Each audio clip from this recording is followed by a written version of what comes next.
Yan. Isang ulit, 2 kilo.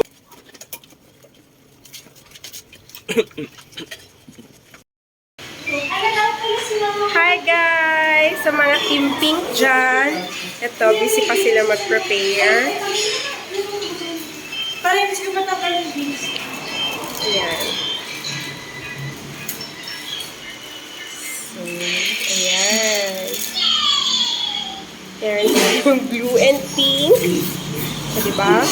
Basta may blue and pink na color, yun na yung pinagkukuha. And ito yung pinaka nakakatuwa. Merong coffee na blue and pink rin yung kanyang wrapper. Naka-blue, naka-pink, yung pink. At syempre naka-blue rin tayo ng Bluetex para if ever na-blue pala si baby, o di meron tayong team blue.